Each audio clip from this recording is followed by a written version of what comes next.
What's going on, everybody? Welcome back to another edition of the show we like to call Heart of the City, man, where we go and give you the scoop around New York, New Jersey area.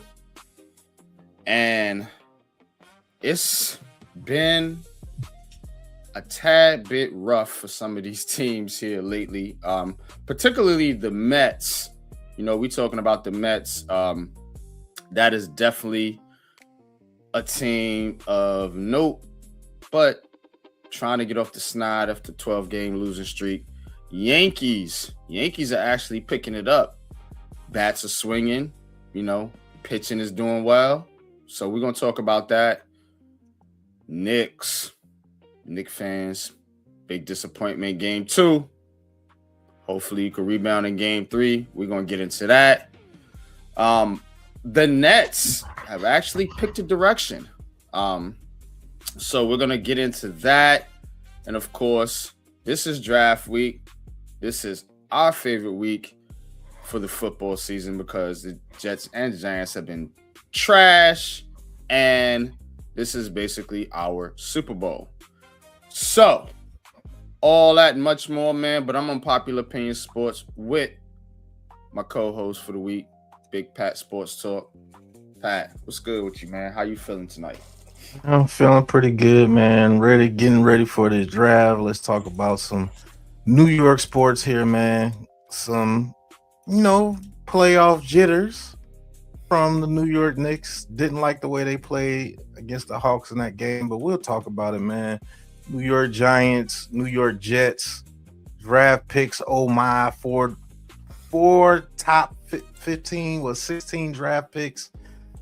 Tomorrow's gonna be a fun day. Looking to see if there's gonna be some trades. Look at just New York sports, man. We in the grind right now, man. So we're gonna talk about it and get into it, man. But this is Heart of the City, man. Yeah, man. That being said, man, let's dive right into it, man. We're gonna have a pretty swifty show for you tonight, man. Got a lot of prep doing for this weekend, for the draft, as well as the NBA playoffs. So, without further ado, let's get it, baby.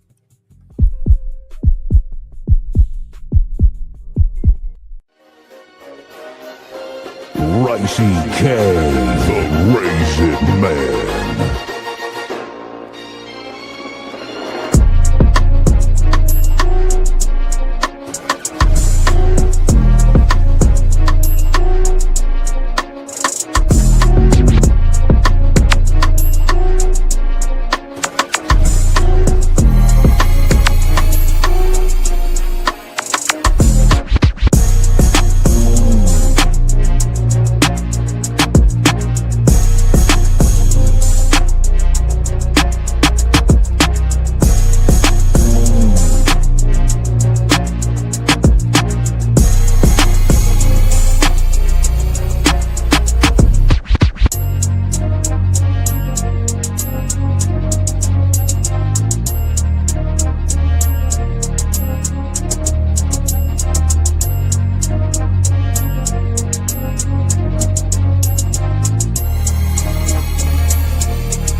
All right, man. We are back, man. Appreciate y'all for tapping in. And look here, man. We're going to do a little around the city. But before I do, make sure you hit that like button, hit that subscribe button, and make sure you drop your comments in the comment section. We want to hear from you, New York sports fans, Jets fans, Giants fans. This is a big week. I think this is one of my favorite times of the year for sports, outside of that kind of fall, November when the football comes back and all that. But outside of that, this is my favorite time of year. You got the hockey playoffs. Unfortunately, no New York teams are participating in that either. But you got the hockey playoffs, you got the NBA playoffs, we got the Knicks, we got the Jets, Giants, we got the NFL draft, which we are huge on over here, and you got baseball. Yankees, Mets, both in action today, and that is where we are going to start with Around the City. Let's get it. I want the power, but I want the love and respect first. Said I want the power, but I want the love and respect first. Yeah, I want the power, but I want the love and respect first. Yeah, I want the power, the love and respect first. All right, let's get into a little Around the City. So, talking baseball, man. Talking baseball, the Mets.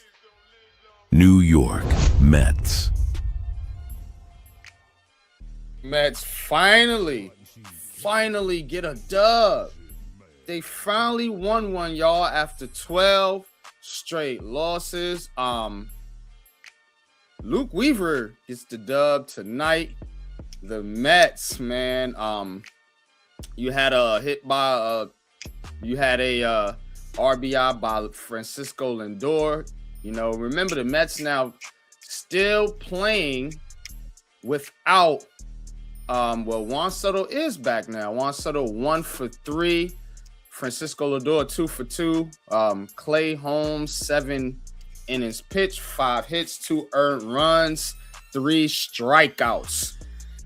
So the Mets finally win one. They are now 8-16, beating the Twins 3-2. So shout out to the Mets for finally getting off the snide. All right, let's go to the Yankees.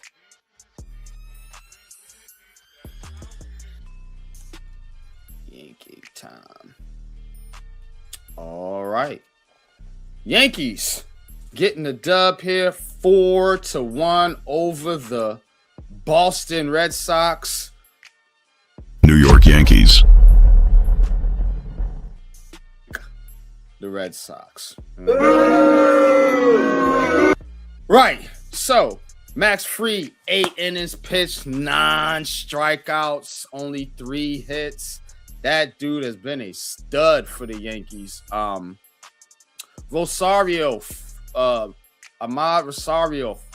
RBIs tonight, and he was the Yankees offense as the Yankees getting it done, beating the Red Sox for the second straight night, and Yankees getting back picking it back up. I believe they have won now 5 in a row after tonight. So good job for the Yankees. All right, now we are gonna go to the Knicks. New York Knicks. As mentioned, Knicks losing Game 2 to the Atlanta Hawks after holding a 14-point lead. Knicks go down 107-106. Mikal Bridges missing the game-winning shot. There he is, looking dumbfounded as always.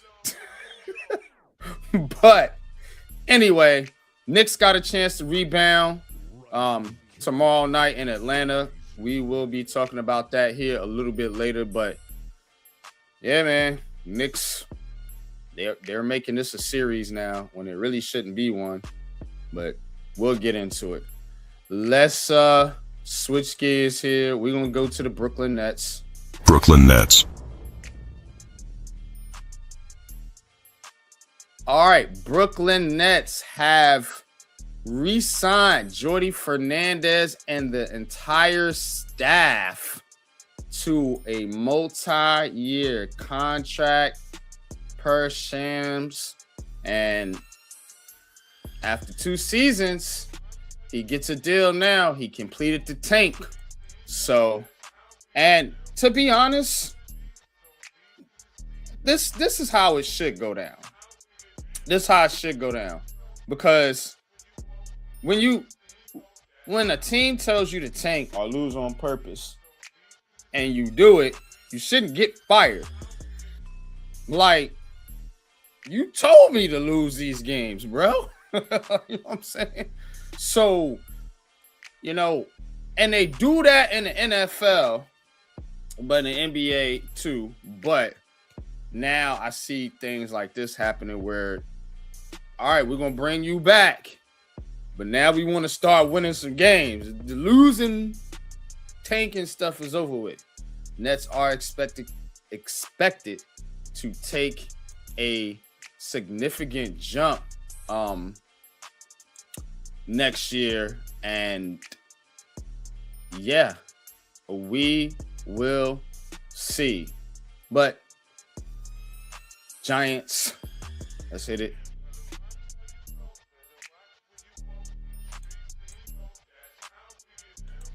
New York Giants. There we go. New York Giants. Like that. All right. Giants are very high on wide receiver Jordan Tyson and will likely select him at 5 unless Jeremiah Love falls to them, per Jeremy Fowler. No team did more work on Tyson or visited him more than the Giants' arrival area scout said. This is the buzz right now for the New York Giants in the draft. It is who will they roll with? And there's a couple different options. We will be getting into those options here a little bit later, but hey, man, you better be ready for some for something to go down here during this draft, because it has been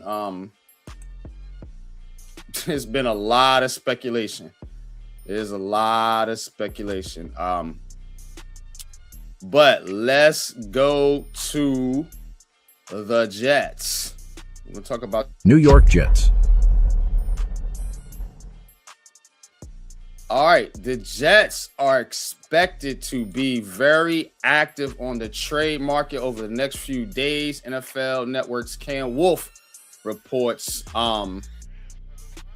And yeah, I've been hearing a lot about the Jets possibly moving up from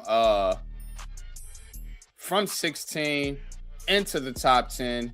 That is the buzz right now with the Jets. Also, the fact that they are looking to take a pass rusher. I believe it could be David Bailey. And that is who I got mocked to them. But we'll see how it plays out, with the New York Jets. But we're going to get into that a little bit later. All right, hockey time. NHL. And there's nothing to talk about. Surprise. They all suck. You see right here, Islanders, Devils, Rangers, gone, done, over, finished, see ya, kaput, goodbye. Yeah. No playoffs, no hockey playoffs. I will try to bring you any news on any firings. I'm pretty sure there will be some changes with all three of these teams, especially the Rangers, the team I root for. They got to get it right. I keep switching coaches, and it is just not working out. Maybe it's ownership. Oh, no, can't blame the owners. Don't do that, NYG. Stop. Chill. They don't got nothing to do with it. Right. But that is around the city, man. Appreciate y'all tapping in, man. I see y'all in the chat. Mets, Leaf. What is good? What is gravy? Yeah. But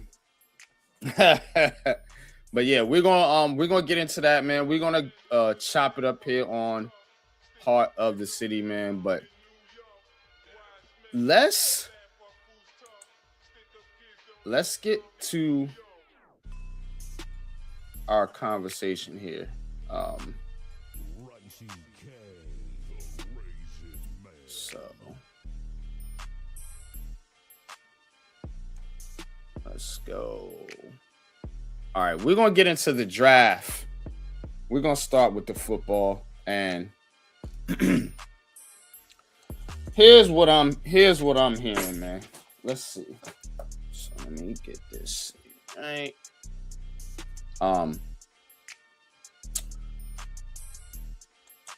So we're gonna start with this news here about Mr.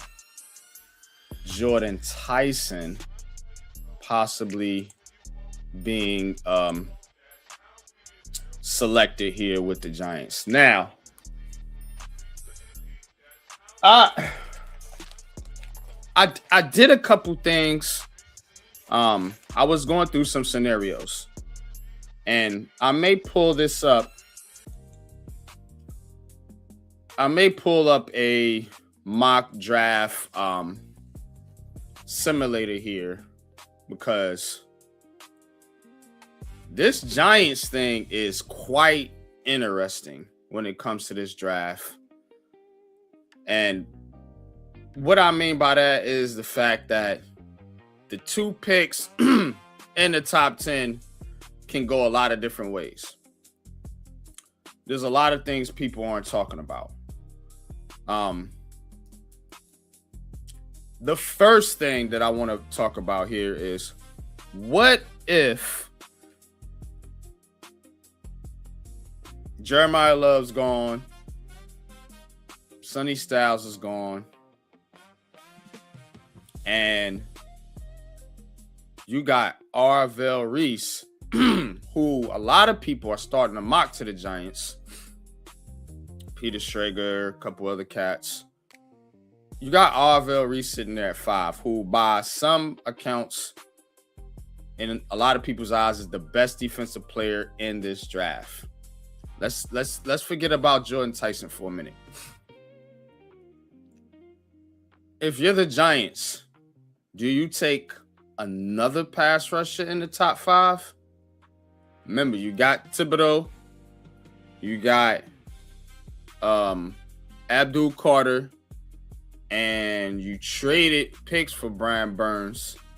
So that's 3 investments at edge. Now, there is the thing of Reese being able to play off-ball linebacker as well, or inside linebacker, I should say. But if that's the case, you know, most people view Sonny Styles as, in that regard, as that type of player that's plug and play in the middle. A lot of people view Reese more as an edge rusher. So if Reese is available at 5, do the Giants take him? That is my $100 million question. Because the belief is, and we're going to get into the Jets too, but I think the Jets are taking David Bailey. There's people in NFL circles that think the Jets are taking David Bailey. I've been saying this for a while now.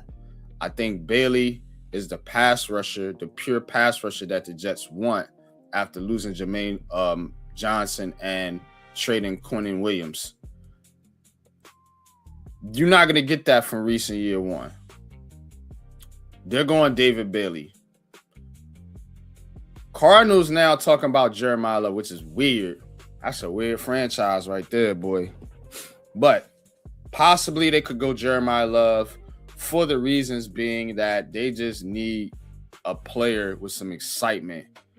Marvin Harrison Jr., remember him? Yeah, a lot of people forgot about him. The other wide receiver that was taken in the top 5 or top whatever with Roma Dunze and Malik Neighbors.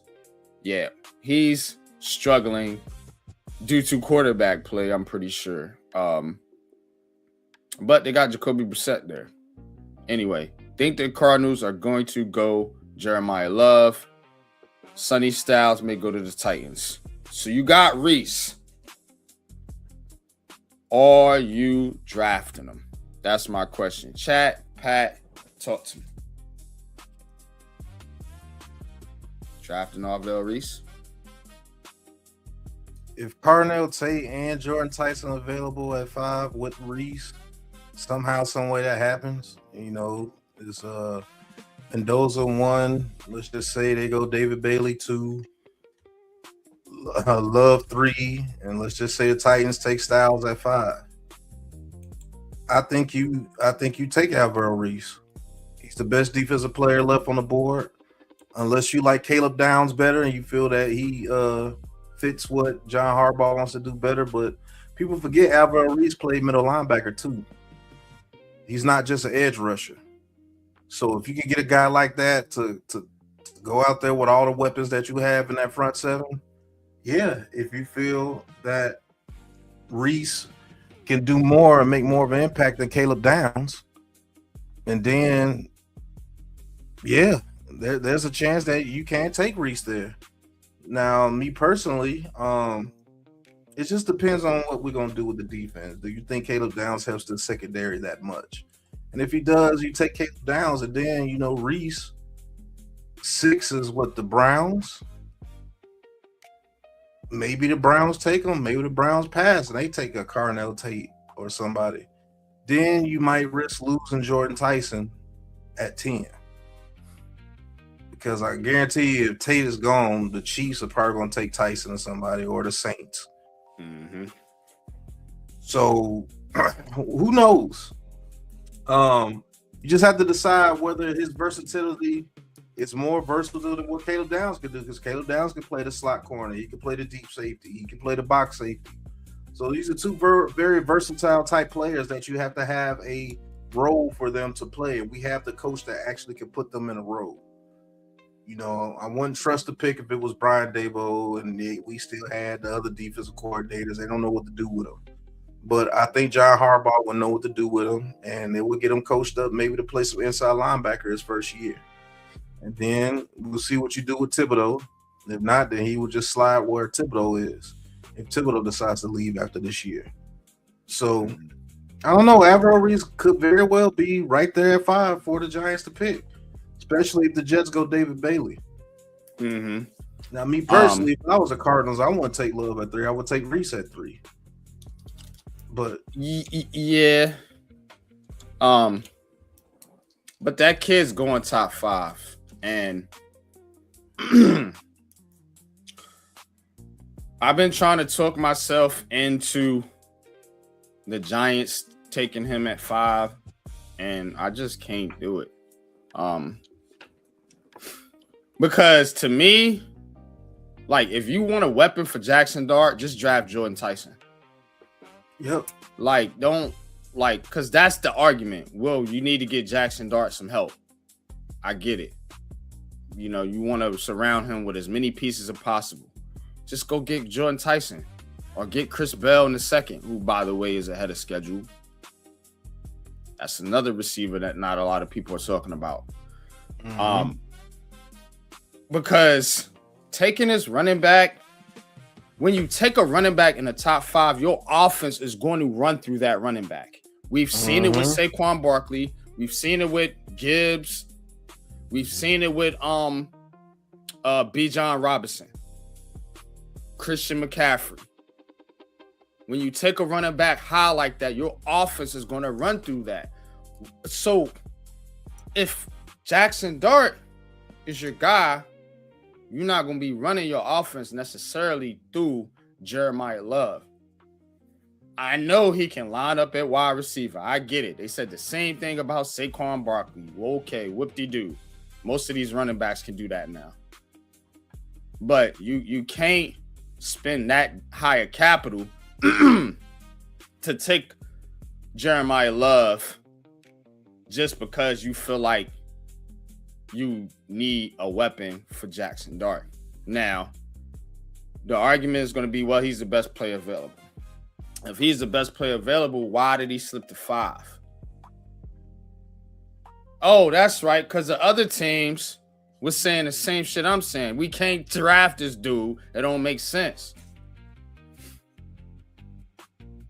I'm not seeing why you're trying to have 3 prime running backs on your team. That doesn't make sense. And I hate to say it, but I think it will be a wasted pick if you don't make this guy the focal point of your offense, because that commands.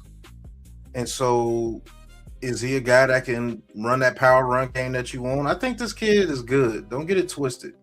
I think Jeremiah Love is going to be good, but he has to go to a team that makes sense. Mm-hmm. And so you'll be taking the carries away from him to give him the Scapo, taking away carries to give him to Tyrone Tracy. And then you mess with the synergy between Cam Scatterbo and this team, and Scatterbo and Jackson Dart.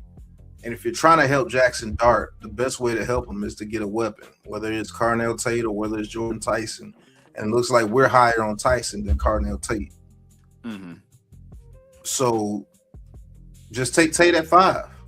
I mean, not Tate, but Tyson at 5.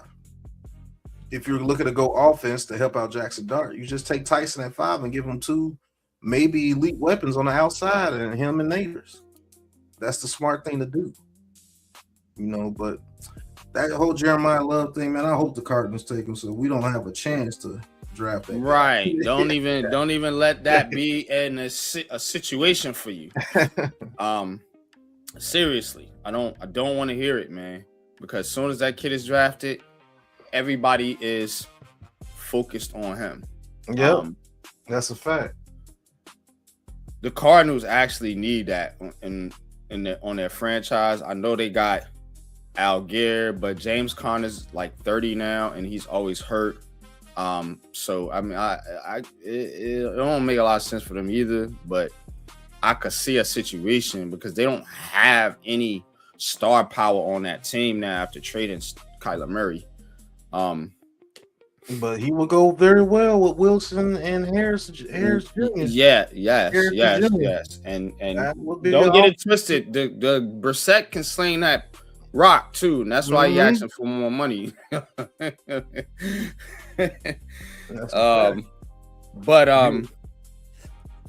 But all right, here's the other thing. I'm thinking about trades. I got a couple different scenarios. Now, if Reese is available at 5, can you trade out? You should be thinking about trading out at that point. The Saints, the Chiefs, both of them will be there because the Chiefs need an edge rusher, and they will give up 9 and 29 to get up to 5. I think they will, or 9 and 40. So now you do that, right? You have to feel good about the Washington Commanders not taking Jordan Tyson. And that is the trick here. So here's what I would do. Now, this does happen sometimes, but can you convince the Browns to swap spots with you? Can you convince the Browns to swap spots with you? And I mean not 5, but from 10. So that is a trade up. Yes, I said it. That is a trade up. You get 5 and 6, you take Downs Tyson, or you take Styles Tyson, or you take whoever with Tyson. Because Tyson's not getting to 10. I don't think so now either. With all this hype that's been happening, I don't think he gets to 10 either. Because even if the teams that are behind you don't take them, somebody's going to trade up in front of you before you get to 10 to take them, either with the Chiefs, the Saints. One of them teams is going to trade out and let Dallas or whoever come up and take Jordan Tyson from you, if that's your guy. Now, the Giants have been very good at this smokescreen stuff this year, which has been easy because a lot of teams aren't really settled.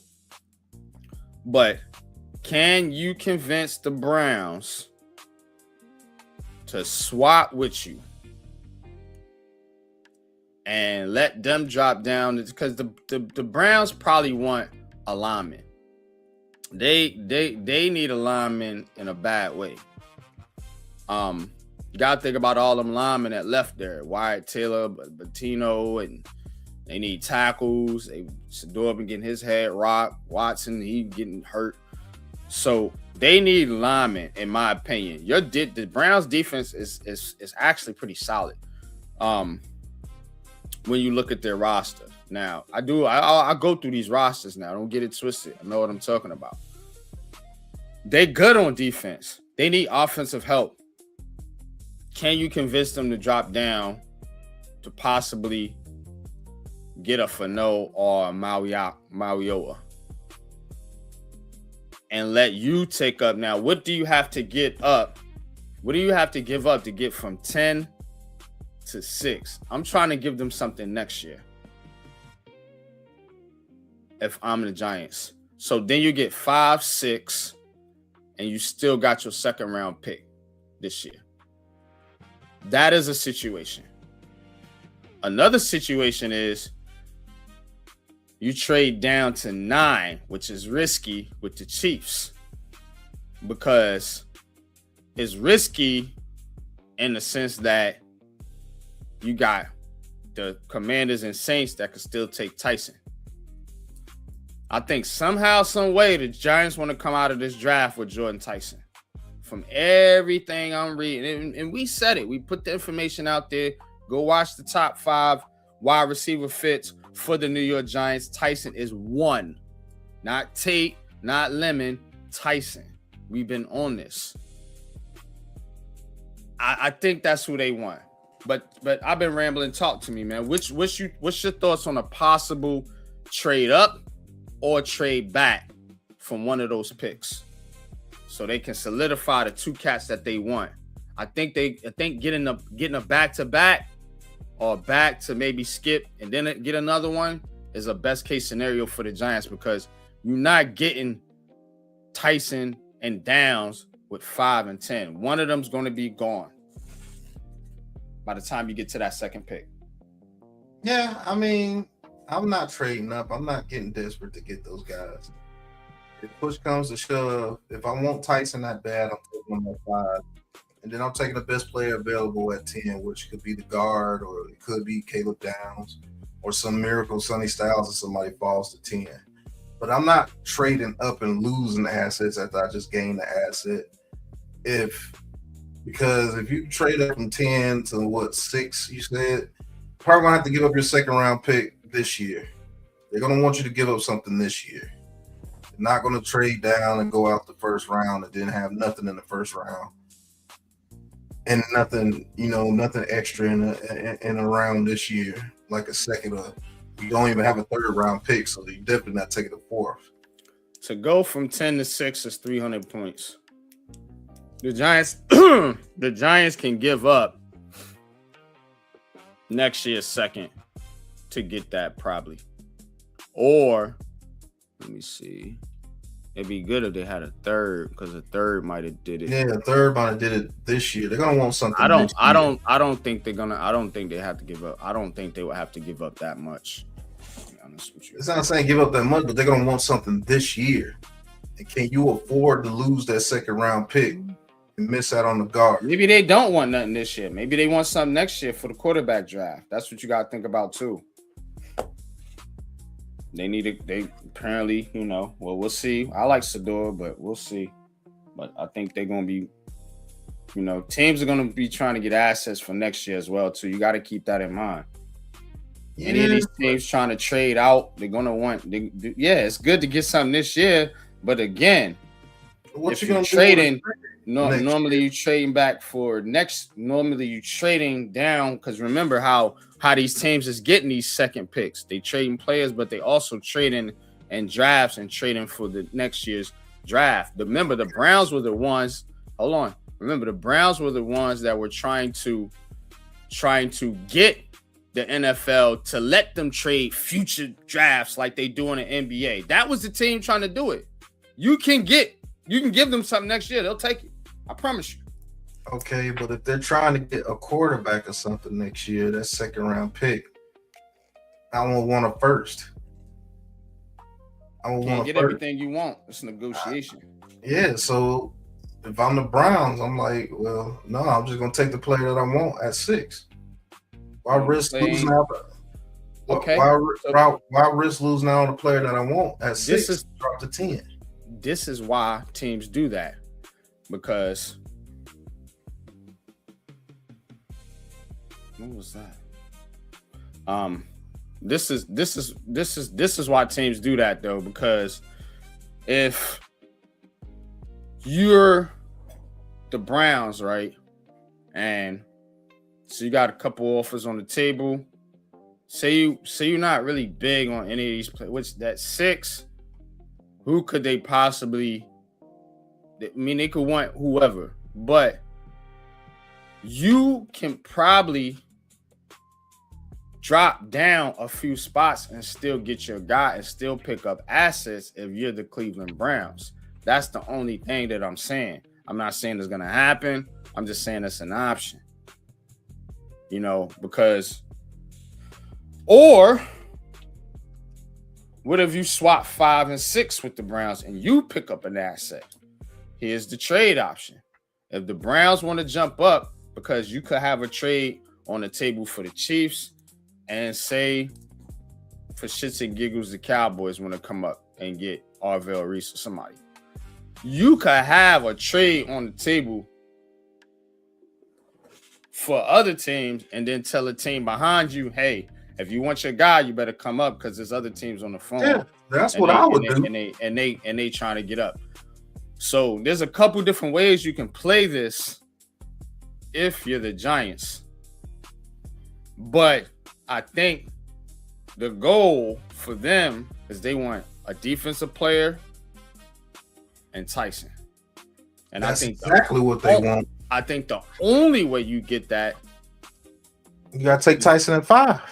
You got to take Tyson at 5 and try to get up with your 10 pick to get Downs or, well,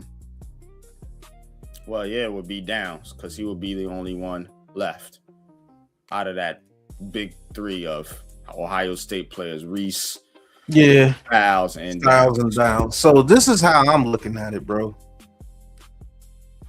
I'm getting Jordan Tyson no matter what. I think that's what they're going to do.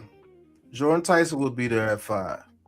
So my best case scenario is, say Arvell Reese is there at 5. And the Cowboys really want him, which, good Lord, I'm not trading the Cowboys. So I could get Arvell Reese to add to that. Good God. But let's just say you go to the Browns. You know what I mean? You say you go to the Browns. Hey, the Cowboys looking to give us 2 first-round picks to get up to number 5. We're gonna drop to 12 and drop to 10. I mean, drop. So we have 10 and I think 12. So the Browns be like, "No, we want Arvell Reese. So we'll give you the 6th pick and maybe a 2nd-round pick this year, and something next year, like a 2nd-round pick next year too." Or maybe they give up the first next year to counteract what the Cowboys did.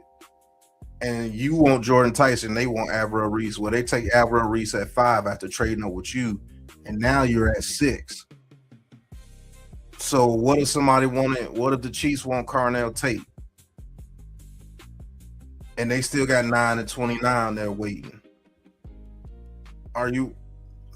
And Caleb Downs is still available. I think the Commanders would take Caleb Downs.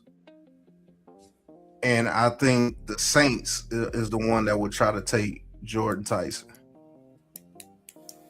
Yeah, whoever the Giants don't take, the Commanders are taking. Yep. That's a fact. So that's the issue there. You got to stay in front of the Commanders if you don't want them to take Jordan Tyson, because I promise you they're going to do it. They're going to take or Caleb Downs. They're going to get one Sonny of them. Styles if he drops. They're going to take whoever they don't take.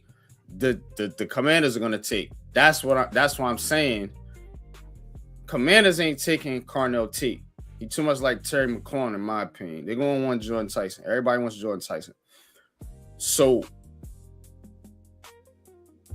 that's why I'm saying, bro. The only way you getting both of them is the Giants are gonna have to be okay with not having Caleb Downs at that point. Yep. If you want Jordan Tyson that bad, you're risking out of losing on that defensive player that you want. And just take the guard. go offensive guard and Jordan Tyson. Now your defense is. I mean, your defense is still good. You're good. Are you? Yeah, you can get your defensive tackle in the second round if you want a defensive tackle that bad, or get you a cornerback in the second round. But your offense could be set. It's not the end of the world if you don't come away with one of these defensive guys. It's not the end of the world. I mean, I agree. I just don't think the Giants agree. I think they really want. I think there's a struggle, not a bad struggle. Not nobody fighting and bickering like try these media people put out. They don't like Joe Shane. Joe Shane. I think they are. I think they're negotiating him and Harbaugh on who to get here at 5, and they got to be okay with losing out on the other player they want at 10. So who moves the needle here? Is it Downs? Is it Reese? Is it Styles? Is it Tyson? I think, remember, NFL is a business. I think selling the fans on an offense with Jordan Tyson, Malik Neighbors, and Isaiah Likely and Jackson Dart, and Cam Scatterbo, I think that you take that kid at 5 was what ownership would want. I think they could sell the fans on it. Yeah. And to be honest with you, if the Giants really want a defensive player at 10, you just got to take the best one available. It may be Mansour Delane if he drops. It may be Caleb Downs. It may be Caden Proctor. It may be what's the other? It may be another edge rusher. I don't know. But whoever is there, you just got to take the best defensive player available. If that's what if you want something for your defense, I think they have to add a talent to that defense after losing Dexter Lawrence. I don't think you need to replace Dexter Lawrence. I think you just need to add talent on that side of the ball, because right now you're just looking at them edge rushers and that's it. Talent wise, it's just it's a little dry in that secondary. It's a little dry up front now. You know what I'm saying? So you want to add talent. I don't think they'll be the worst defense in the NFL or anything like that, but you're going to get ran on. You're going to get thrown on. And you better hope that offense is healthy enough to put up some points, because you leaning more towards a Bengals type of team where it's heavy offense. You know what I'm saying? Not in the defense, ain't nowhere near that bad. I'm not saying that. I'm saying heavy offense. I'm talking offense side of the ball is going to be heavy. I'm saying if you do the Jordan Tyson, and even if they went offensive guard, this defense is not that bad when you really look at them, because that addition of Tremaine Edmonds is huge. And you get DJ Reader, maybe Shelby Harris at the defensive tackle position. You have some veterans there. You still got your 3 edge rushers. McFadden, let's see if he can make some tackles. And I wouldn't be mad if they took Mansour Delane at 10. I wouldn't be mad. I wouldn't be mad at that, because those LSU corners always turn out to be good, the top LSU corners. And I think we got a defensive person here that knows what they're doing and knows how to attack with this defense. So that's what I think changes, because that defense, even last year, when Chuck came in, they were balling. They were playing pretty doggone well. It was Brian Dable's offense that couldn't bring it home for him in those games when Chuck got in there. So it just depends, but I do think Jordan Tyson makes the most impact when it comes to making an impact for Jackson Dart, for sure, in this team. Yeah. Now let's get to the Jets side of this. If you're the Jets, here's what here's what people haven't been talking about. What if the Jets? Okay, so let's take Mendoza, right? He's going 1. What if the Jets trade out of 2? If you're the Jets, would you trade out of 2? No. Why not? I'm taking the best defensive player available at 2. Who's going to trade up to 2 with you? Especially since there's no quarterback available. Listen, if Arizona has a trade partner, the Jets should have a trade partner. If they're talking about Arizona possibly trading out, the Jets should have the option to trade out too. Why wouldn't you? Do you want Arvell? If you look, they're already undecided on who they want. Arvell, Reese, or Dave, maybe not anymore, but they were already waffling. And if you just need a piece for your defense, just stay in the top 10. We're already talking about it. One of them defensive players are going to drop. You know how much you have to give to get to the number 2 pick? Depends on where you coming from, bro. None of those teams behind. I wouldn't trade with the Jets. None of those. I wouldn't trade with the Jets. I'm just saying. I wouldn't trade with the Jets if I'm the Cardinals because I want to get what I want there. I'm not trading with the Jets if I'm the Titans.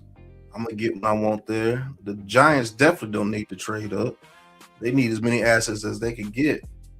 Who are the Browns trying to trade up to get? I'm waiting to see what happens. I could get Carnell Tate. I could get Sonny Styles, Avril Reese, Jeremiah Love. Any one of those guys can drop there. Caleb Downs. They will take Caleb Downs too. So your other component that none of these teams are going to trade. Because that's what you're telling me. You're telling me why would anybody trade in 5? You're telling me why would anybody trade with the Giants? Why would anybody trade with the Jets? But somehow the Cardinals have a trade partner. Somehow the Browns have been talking about trading out, but somehow the Giants and Jets. I'm talking about the Jets. I'm not trying to go down out of the top 10. The only team I see in the top 10 that would trade with them is the Chiefs. And even 9-29 might not even be good enough to get up to number 2. If you look at the chart, you're going to have to give up a lot to get because the number 2 pick is worth what? 1,300 points? 2,600 points. Mm-hmm. So what's the 9th pick worth? 1,300. 1,350.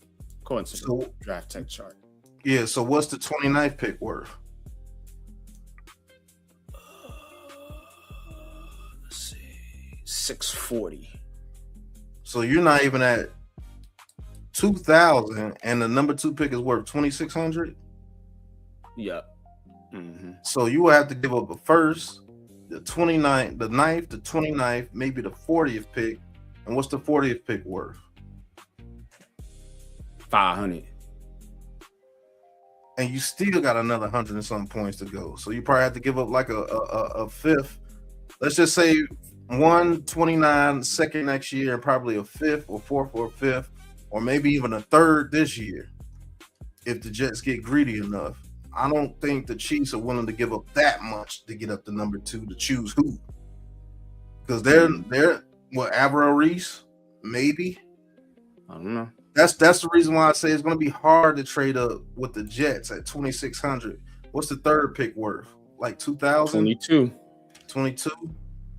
So, yeah, that's why 129 and another pick makes sense. They trade up with the Cardinals, with the Chiefs, with the Jets, and especially with the Jets knowing that, hey, I'm going to drop almost at the top 10, and I need a premier player, somebody that I could promote. Heck yeah, I'm going to want the farm for this number 2 pick. So that's the only reason why I'm saying I don't see a feasible trade partner with them. Because none of the teams right behind them need to trade up to get anything. You see what I'm saying? I think the most All right, so let me do this. I'm trying to get this exercise going on here. So here's what I'm going to do. I'm going to rig the draft for y'all. Y'all want to have some fun?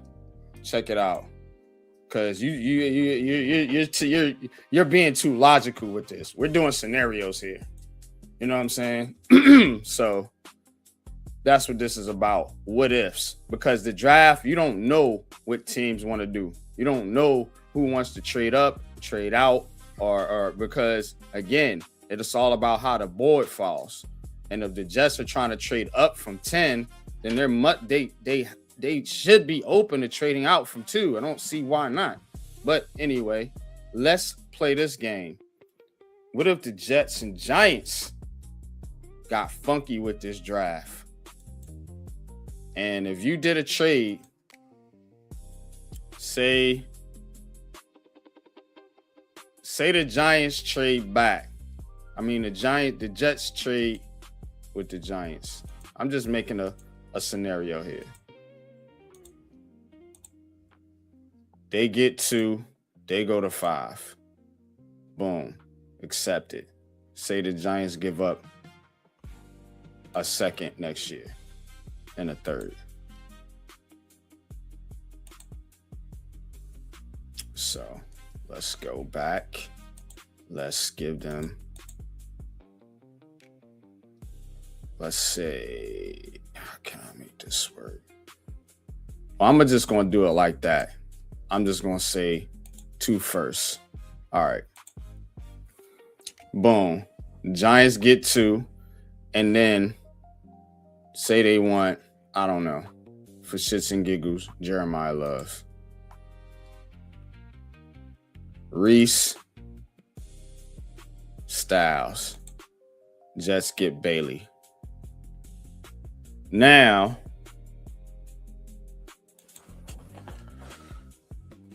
Tate,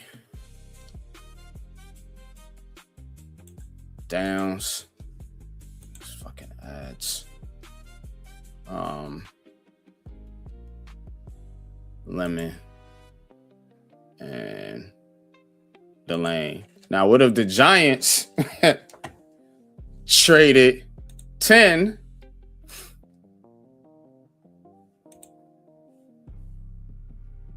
back to the Jets?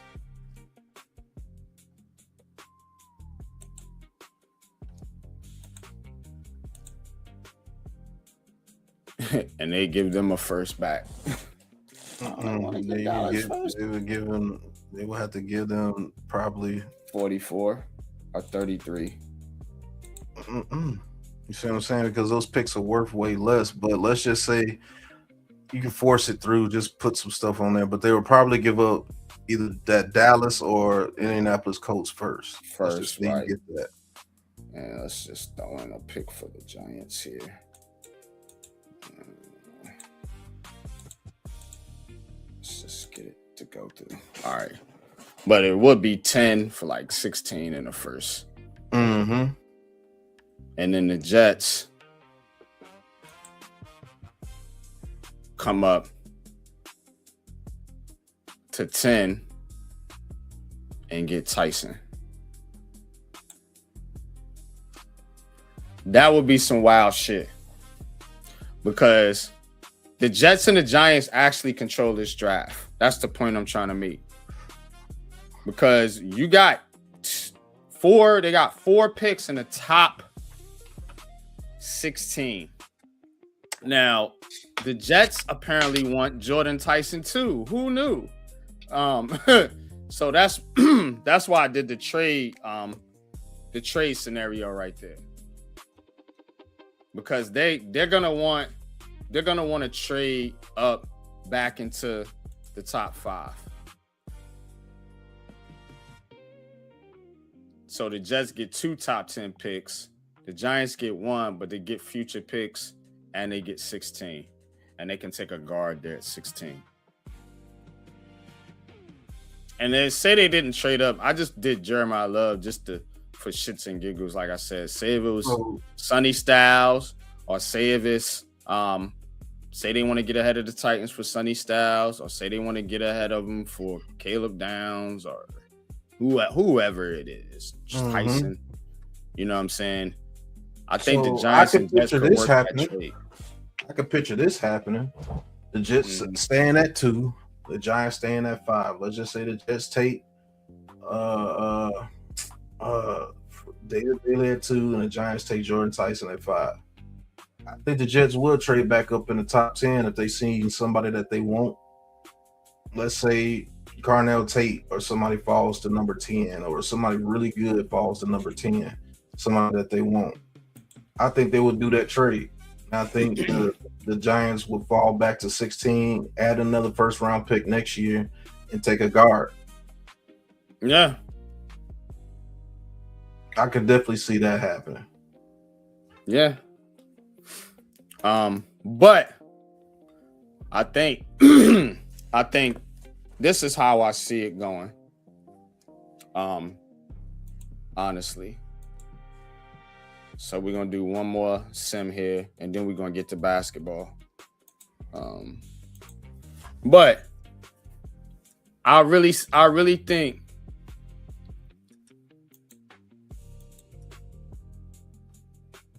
it's gonna go Mendoza.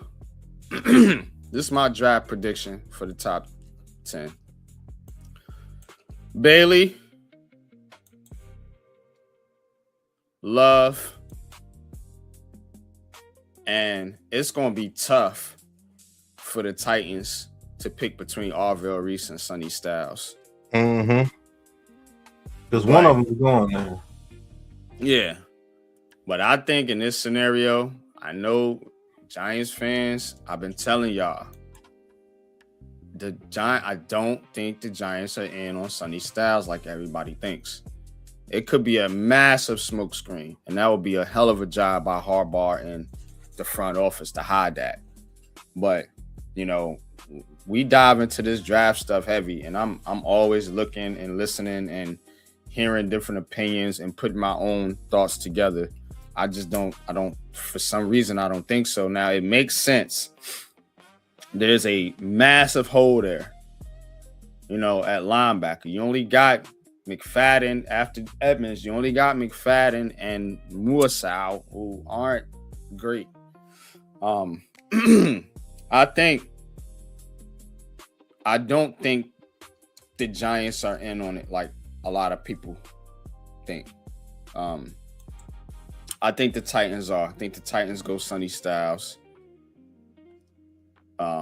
See their top two needs are edge and linebackers. So that's what I'm saying. They could go Reese or Styles.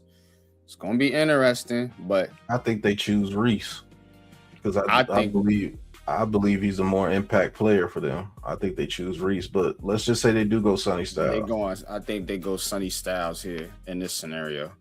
All right. Well, yep. And then the Giants got to pick between Arvell Reese, Caleb Downs, and Jordan Tyson. And I'm telling y'all right now, if they can't trade out at this point from 5, it's a chance they take Arvell Reese. But I'm thinking they're going Jordan Tyson. Yeah, I'm telling you, draft Jordan Tyson in. I'm thinking they're going Jordan Tyson. So now the Browns, again, remember I told you about that tackle need. That's their number one need. Mm-hmm. Let me show y'all what I'm talking about, because I think they would go that Francis Mayoga guy. I don't have a lot of time here tonight, so I'm gonna make this quick. But when you look at the Browns roster, you gotta look at these teams' rosters. You can't just listen to the media.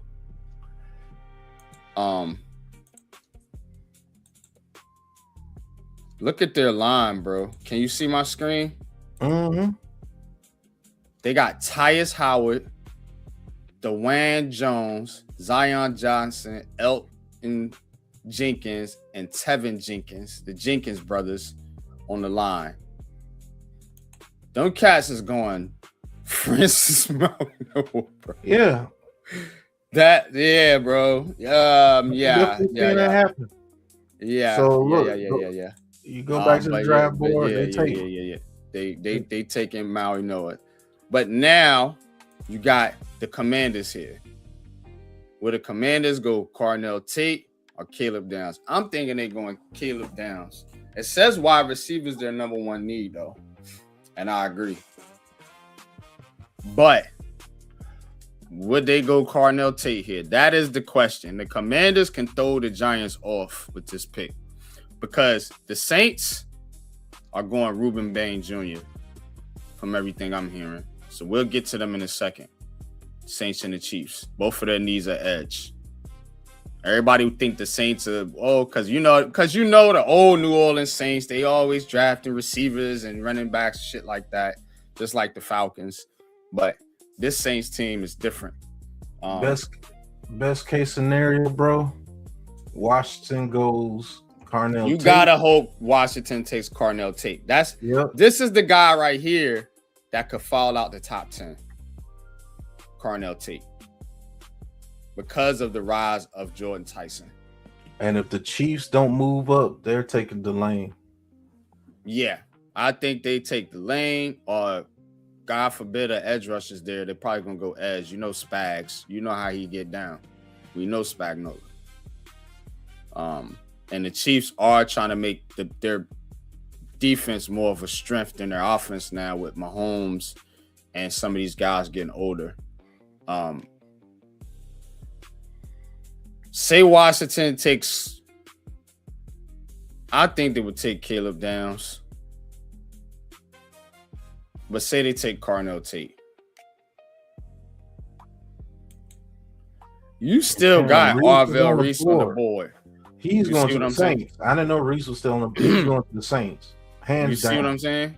They're taking Arvell Reese hands down. So would the Commanders go Arvell Reese at that point, though? You see what I'm saying?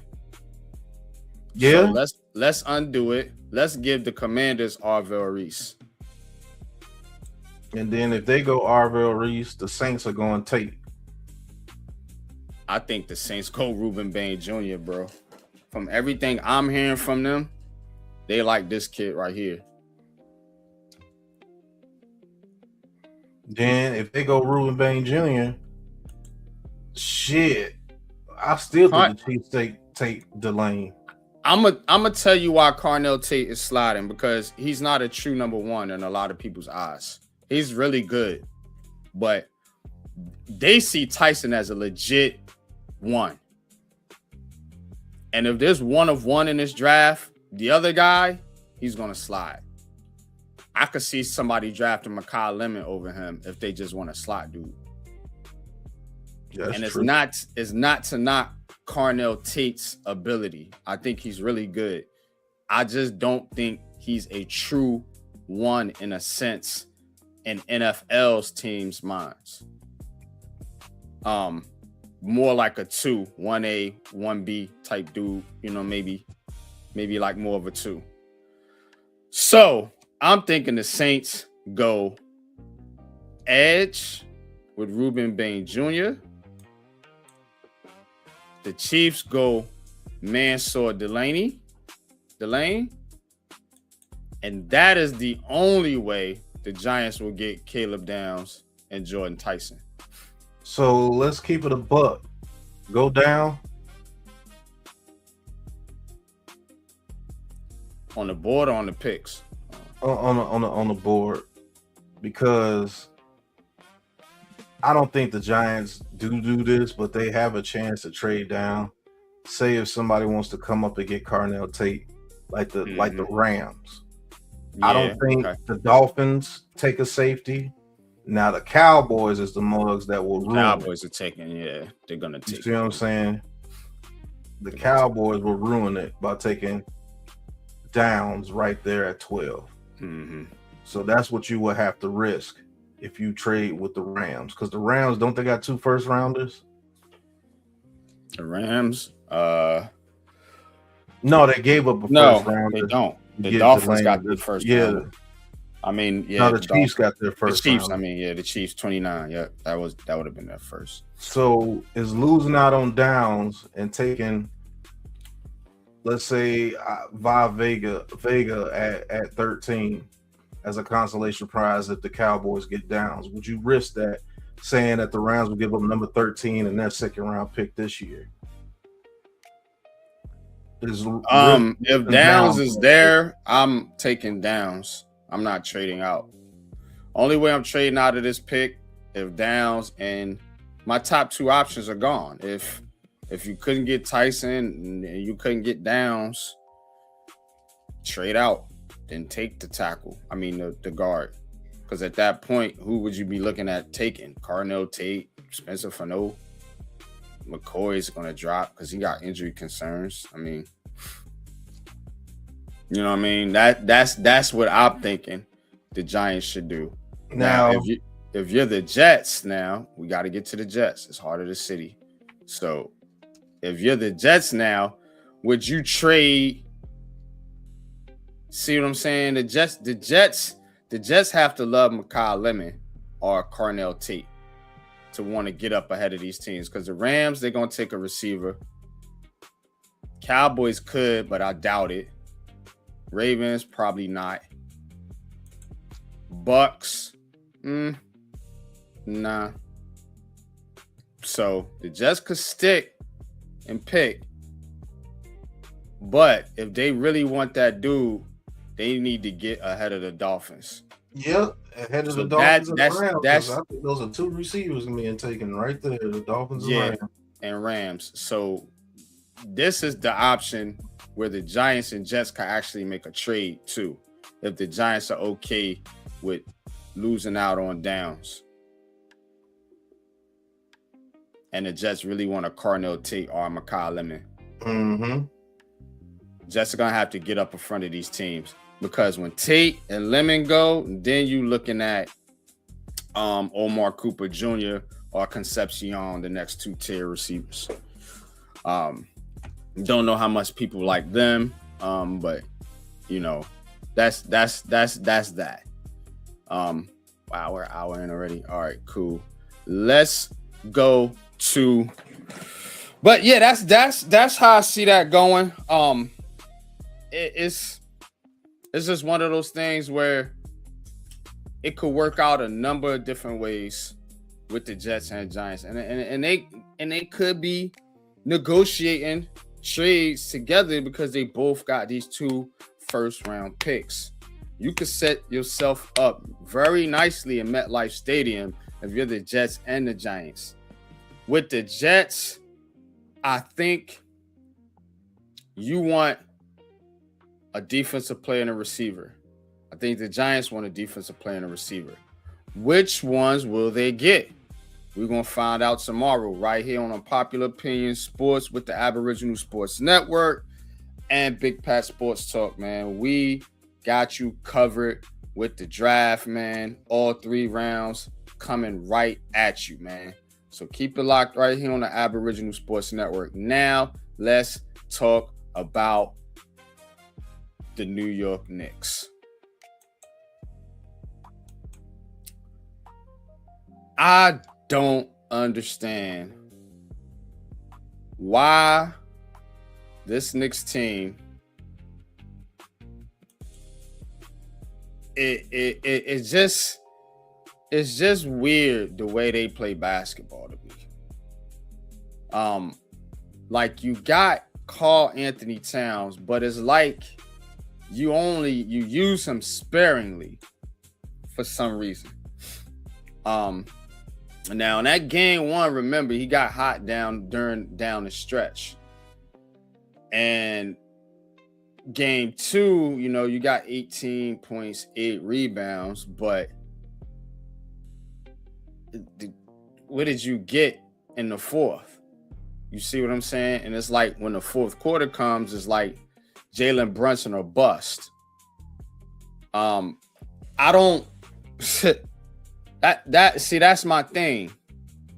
I don't know how the Knicks get through the East playing like this. You know, they don't play real well, and it seems like in crunch time situations, unless it's just Jalen Brunson or bust. The Knicks bench is not good. They have been underperforming. You see right there, outside of Mitchell Robinson and Clarkson, which I've been saying, I don't like the guys they got on the bench right now. Shamit is cheeks, in my opinion. Alvarado, man, not a big fan.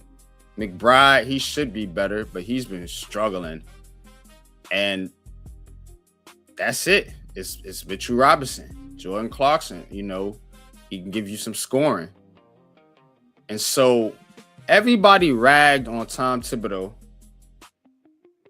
for overplaying guys or overplaying his starters. But when you look at this Knicks bench, I don't blame him for running them starters all game long. And this ain't even the same team as last year. They actually, in a lot of people's eyes, got better on the bench. So I don't know, man. I think the Knicks get through this series. Atlanta is but at that damn CJ McCollum, boy, you got to slow him down. Yeah, he hooping. Yeah. DJ putting the bangs on him out there. Yeah, man. It's always one. It's always one of them dudes that the Knicks just can't stop in the playoffs. Mm-hmm. It's always one. Remember, you had Reggie Miller. You had the dang on Trey Lance. Remember, he was with the Hawks. He was tearing them up. Mm-hmm. You had shit. Who else used to kill him? You had Halliburton last year. Yep. Like these dudes, bro. A couple of years ago, you had Ice Trey shooting dice on y'all logo. Yup, Trey Young. And it's like, dang, man. that be the thing right here. But look, the Knicks got a size advantage. I keep trying to emphasize this with Cat Towns. You have the mismatch with this Okongwu guarding him. You gotta feed this dude the ball in the post. I know it's not the style that you want to play, but if you really want to beat this Hawks team, you got to get busy inside. You know, it just I don't like all the 3-point shooting. You know what I'm saying? You look at how many threes. I mean, they didn't take an egregious amount. It took 34 threes. You only hit 32% though. That's why you don't take a bunch of threes if you're the Knicks. You're not a good 3-point shooting team like that. See what I'm saying? Cal Bridges, boy, I tried to tell you, Bridges, bro. Ooh-wee. But anyway, you know, you got Anunoby, Karl-Anthony Towns, Hart, whatever. Like you said, not big 3-point guys. You know what I'm saying? It ain't like you got Steph Curry or goddamn, you know what I'm saying, Donovan Mitchell, somebody back there jacking them up. Like, it's not like that, you know? So, and again, I do think that this Knicks team should be able to get through this series. Next series, I mean, we'll see who they face, but it's going to be tough to win games in this playoffs with this team playing like this, you know? Like, you gave away a home game. You don't want to extend this series no further than it needs to go. 7 games. You know what I'm saying? That's the way it looked like it's going to be. Yeah, because the Hawks, I mean, you think you're going to sweep the Hawks at home? You know, now everybody, you know, and I've been to Atlanta. It is New York South.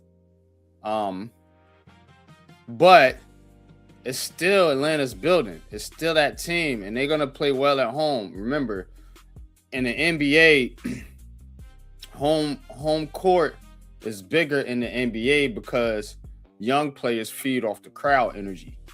You know what I'm saying? When that crowd is ripping and rocking, and you know what I'm saying, your adrenaline start pumping. You know what I'm saying? You guarding on defense. Now, you know what I'm saying? You taking it to the hole. You feeding off that, and young players feed off that. The Hawks are definitely getting one at the crib, which means it's going to go back to the guard and go back to Atlanta for a game 6, then back to the guard for a game 7.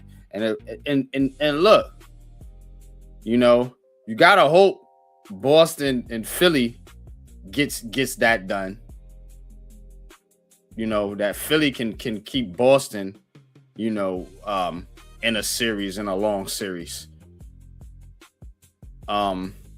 Miz says Knicks in 5. I'm thinking Knicks in 5 too, but I don't look. This is one of these series that can drag out because you let them steal a game. Yep. You see what I'm saying? You let them steal a game. You can't let these teams get confidence on you. Now they going back to the crib. What if they go back to the crib and you coming back to the Garden down 3-1? Oh my God. which could very well happen. They do that, man. That team need to be broke up. I think it's gonna get broke up anyway. But here's the thing. You want to at least get to the Eastern Conference Finals, don't you? Not the way they're playing. I don't see them getting past the Pistons. I don't see them getting past the Magic, the Celtics. I don't see them getting past any of them teams. Now, if they're going to keep putting Karl-Anthony Towns at the top of the key and he getting turnovers, and then Brunson getting turnovers himself, that's what killed them. Look at the turnover rate. They had 6 turnovers combined. Yeah. That's what hurt. Anthony Towns had 6 himself in game 1, which is why he don't need to be your facilitator. Facts.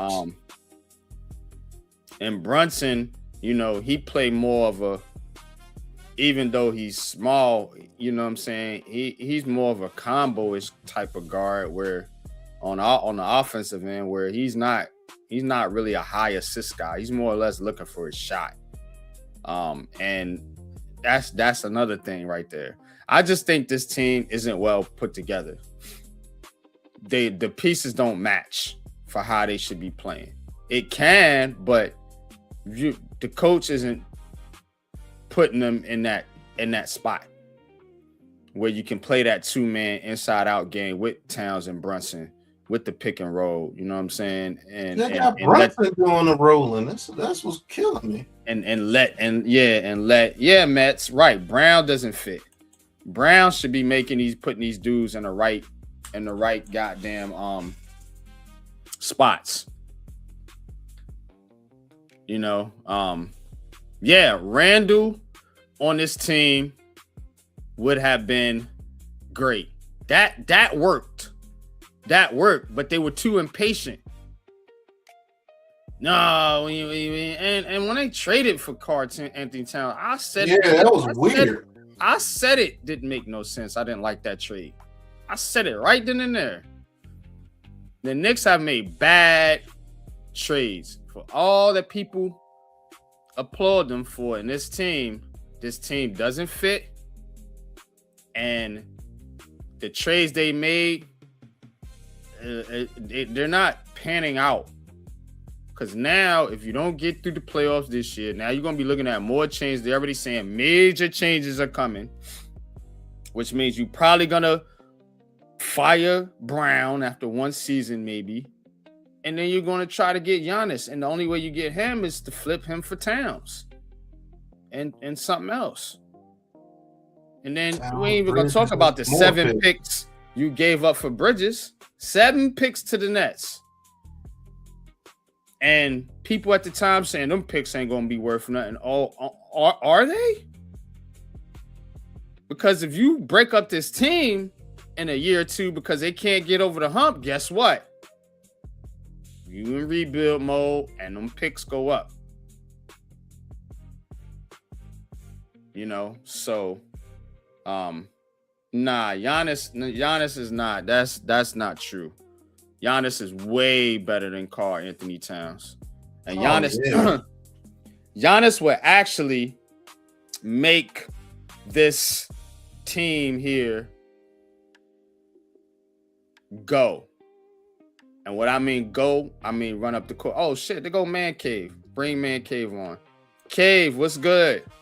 What's good, fellas? Salute, What's salute. good? Thanks for tapping in, man. You came in right at the right time. Check it out, bro.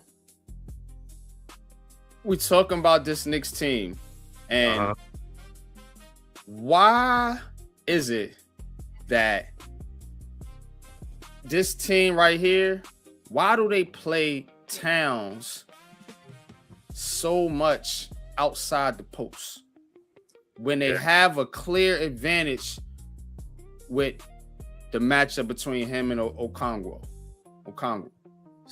You know, you heard it on the broadcast. I said the same thing too, but that's Mike Brown, man. He has Sabonis at the top too. I don't know why they do it from the high post. They should do it from the low post on the block.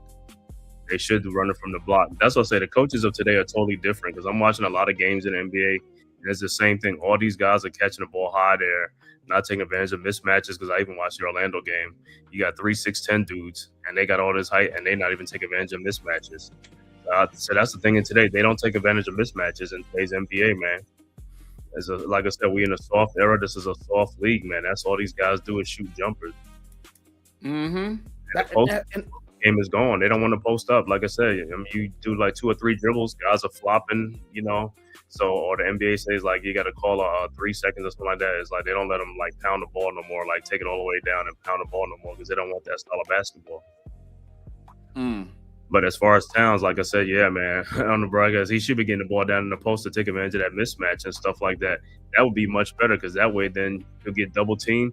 You can find somebody cutting to the basket or somebody open for a 3-point shot. But if he's getting the ball at the 3-point line, ain't nobody, you know what I'm saying? That's too far away from the basket. You don't have to know. What's up with this Brunson hero ball, man? Like that shit gotta stop too because look, man, I like Jalen Brunson. Think he's a good player, but there's a reason why people say he can't be a number 1 option on a championship team. You know what I'm saying? Because he's a liability on defense, and the hero ball, man, from 6-foot point guard. I don't like that. Like you need to be more of a facilitator. And again, this is on his head coach, but everybody wanted Thibodeau, Thibodeau gone. And everybody wanted him out here because he played his starters too many minutes. And they said his offense was stagnant and outdated. But when I'm looking at this shit here, that's why Knicks fans are saying, well, damn, we should have just kept Thibs if this was going to be the case. Because this dude right here, and I could have told y'all, Mike Brown just don't got the feel of a dude that's just going to lead you to a championship team. Although he has one with who, though? Who was on that team? He's on the Warriors. See what I'm saying? So that's the thing, man. It's just like it don't feel right. The team don't feel like it's a good mix or cast of characters. You know what I'm saying? I think what it is more like this is not a Mike Brown's team. This is more of a half-court team. Mike Brown wants to play fast. These guys don't play fast. And I always say on my broadcast, the Knicks don't want to run. They want to walk the ball up court. You can't do that. Right. You got to play an up-tempo style of basketball. They don't want to do that too much. They could do it in spurts, but that's not going to cut it. You see, and that's what I say with Brunson is like the hero ball and stuff like that. And like I said, a lot of point guards in today, the NBA, their skill level is so low. They can't facilitate. They can't, like Mitchell Robinson's open all the time for like a easy breakaway. I mean, for a dunk, alley-oops. He won't find him in the lane. He'll take the shot instead of like coming in there and drawing it. See, like you need a guard like Chris Paul, like how he had like David West and Tyson Chandler. He made those guys, you know, more like Tyson Chandler because David West was good, but Tyson Chandler was getting like 20 and 10 as he get easy putbacks all the time, easy alley-oop dunks. And Brunson, like I said, the thing with Brunson is like he's not really an attacking point guard all the time. He's always dribbling the ball around the 3-point line and stuff like that. If he would just attack and go to the basket, he'll have a lot of options down there to either pass off or even get a little shot, but he'd rather just dribble around and do a step back 3-point shot. Yeah. I don't I don't like it. Now let's talk about game 3. Mm-hmm. What, other than what we talked about, the Knicks need an answer for CJ McCollum. Like, he's been tearing them up in this matchup. What do they do about that? Like, who you put on them? Like, how would you play McCollum? Because it ain't been the main dude, which is right, Jalen Johnson. He only had 17. And I think game 1 he didn't have that many points either. I think like 18. So he hasn't been killing you. It's been McCollum. Mm-hmm. Then the thing with McCollum is what they gotta do, bro. They could put like Josh Hart on them, but also the screens. They don't want to fight over the screens. If you don't fight over the screens, that's what happens. And they get picked off on the screens. You can't. You gotta man up. You gotta play like a man. You gotta play strong. Go against those screens. Go through those screens and get McCollum, because they switching off to get Brunson on them. But it's like, hey, go with Hart. Or like I said, probably Bridges at times. With Bridges, I don't care too much for his defense too much. Hart and like probably Anunoby or something like that is like they could do a switch off or something like that. It's like, but basically they just got to fight over the screen, because McCollum gonna get a lot of screens, and that's the thing, you got to fight over those screens, But then with Brunson is, like I said, with him, defense is just like hustle and determination. That's all it is. So if you're not giving forth the effort, you're gonna be exposed out there, and that's what happens. He's not trying to give forth too much of an effort. See what I'm saying? And that's why they hunt stuff like that. If you give forth an effort, fight over screens and stuff like that, and stay with his man and stuff like that, he'll be much better. But he's not. So and the Hawks can see that. And my whole thing is like, hey, double team McCollum, give him the ball to somebody else, make somebody else beat you, because it's been on McCollum or Jalen Johnson, who really hasn't done too much, but those like the two options. At least McCollum now, that's it. And like I said, the Knicks they've been having control of both games and stuff like that. So I mean, they just collapsed in this game, but I can see them going to Atlanta and taking care of business. But and again, who knows? If they're consistent, they got to be consistent for 48 minutes. That's the thing. They got to play hard for 48 minutes, and that's been the problem. They play hard for like 20 minutes, 24 minutes. They got to play hard for 48 minutes. If they play hard for 48 minutes, they can win these games. Yeah, no doubt, bro. And the bench, they need to bench up the bench. That's the thing. The benches has not helped really in these first 2 games. These guys got to come alive. Like Shamman has been a liability. You know what I'm saying? So it's just been Clarkson and Mitchell Robinson, but Deuce has just been. I know coming back from the injury, but like, hey, we need him to shoot that ball and score some points and stuff like that, and also run the offense too and stuff like that. So we got to get him going, So, and I know, like I said, Diawara hasn't played it. He's out of rotation, but I think he should play, because he would give the Hawks a defensive size that they haven't seen. You know what I'm saying, against Jalen Johnson and those guys, they should play him. So Mike Brown has some. How tall is Diawara? He's 6'9". 6'9". Okay, yeah. Yeah. I mean, you got to put your size out there, man, because the Hawks are not a big team. You know what I'm saying? Throw a different wrinkle at these guys. You got to do something. Throw them off. And the Knicks just need, like you said, the Knicks got to play McCollum better and play on them screens better, but also, You can't let the Hawks just get wide open shots. You know what I'm saying? Like, I don't like these dudes in the NBA these days. They just sit there wide open all the time. NBA, bro. Wide open, just, you know what I'm saying? Like the Jalen Brunson commercial, where he throw the shot up, call him on a cell phone. Like, it be like that, bro. It's like they be so open. And these dudes can't shoot. That's the problem. They can't shoot. And they test just wide open. The shots, and you don't let them get second chance points. Just contest everything. You know what I'm saying? If a guy can make a jump shot with a hand in his face, he's just a good shooter. You know what I'm saying? But I don't believe these guys are all that great at shooting. No, they not. When it's contested. You see what I'm saying? When you wide open, then you get hit 40-50% from 3. Right, you self-check. I can do that. You know what I'm saying? Self-check out there in the basketball court. You self-check. Real shit, man. Like, but Yeah, but what's your prediction for game 3, man? I'm gonna call game 4. I know you're going to the game, but what you thinking about game 3? How you feeling? Give me a prediction. I mean, I'm feeling good. Like I said, down here is gonna be crazy because it's gonna be more Knicks fans in the arena and stuff like that. It's almost like a home game. It's got like home game for the Knicks. So, like I said, this is a good series for the Knicks. It's just up to the team if they're gonna just shoot and and perform. That's all. That's all it is, man. So hopefully the bench can get their act together. I feel good, man. I think we can take both of these games down here in Atlanta, man. So hey, it's crazy in there, man. It's always fun, and for some reason the Knicks, they play better with adversity. I don't know what it is, man. The cardiac Knicks, man. They don't like it too easy. So hopefully they can get out here and take care of business and stuff like that. Yeah, it's like a lot of these New York teams. They don't do anything easy. It's just right. But I think the Knicks are gonna win game 4. I mean game 3.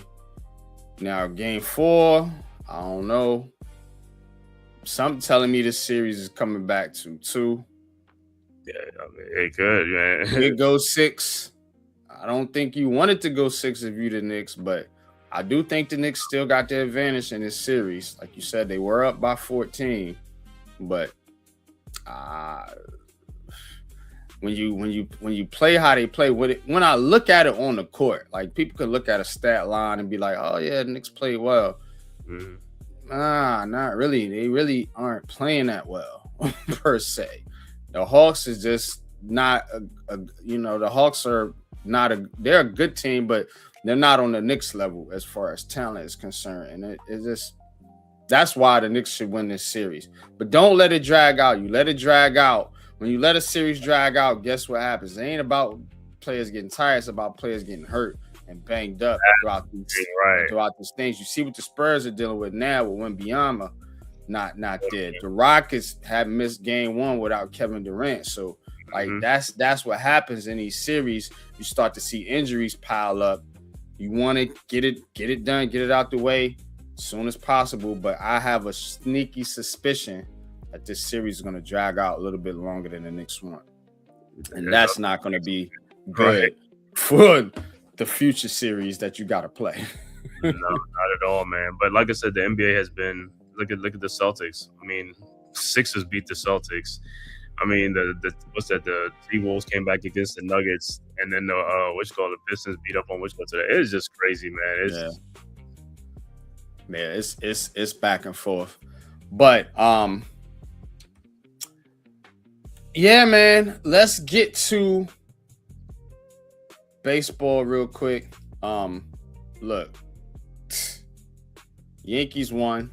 Yankees are 15-9 now. And it's been pitching, man. This team's they got it. The pitching been beastie because Aaron Judge still ain't really been hot yet. I mean, he's only what's his average? I think two something. Yeah, 241.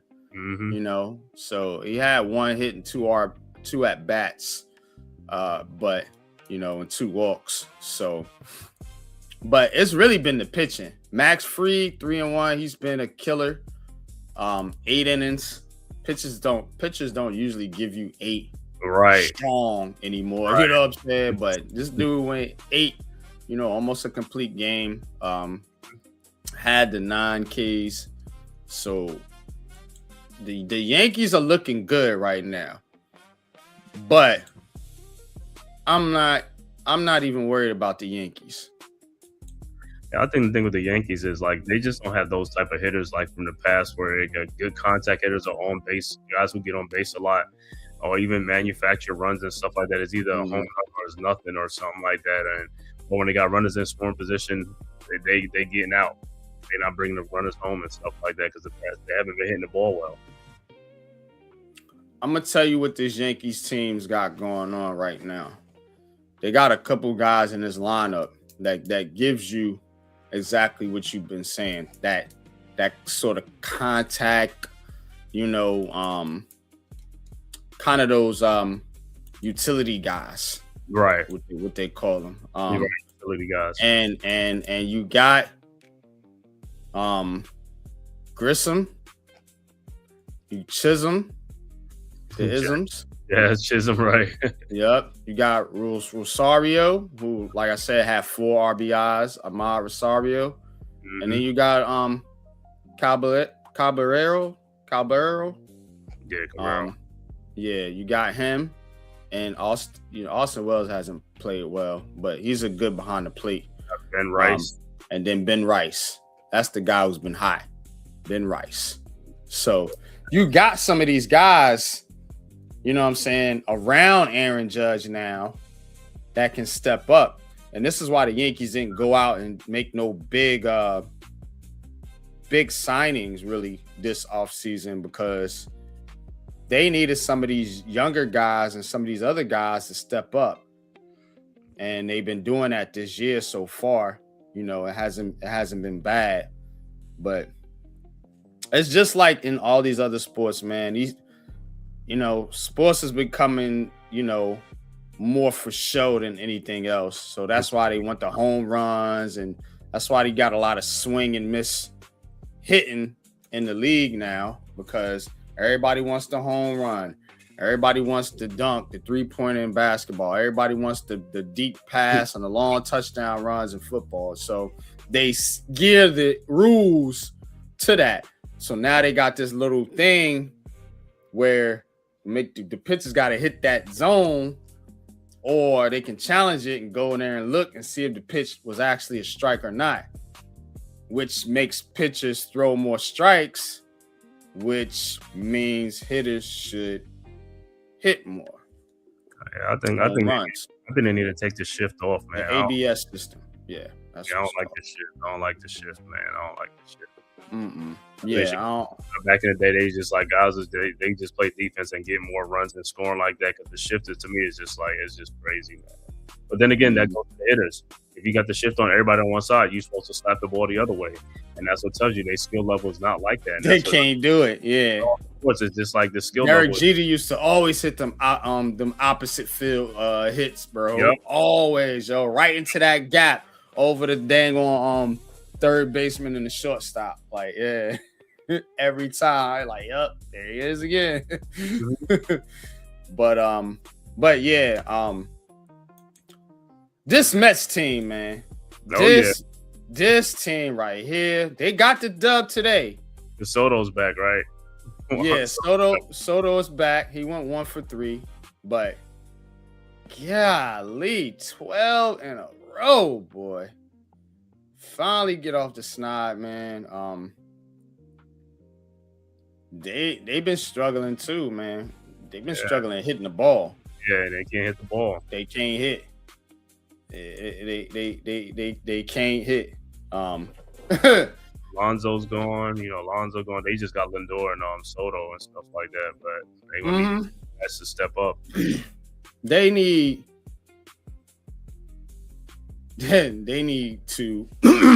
I'm thinking this Mets team right here.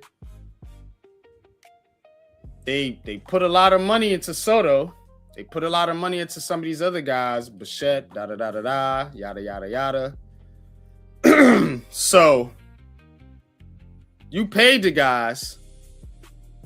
So is it because a lot of heat is on Mendoza, the manager, and was it Stearns or Steens, the GM?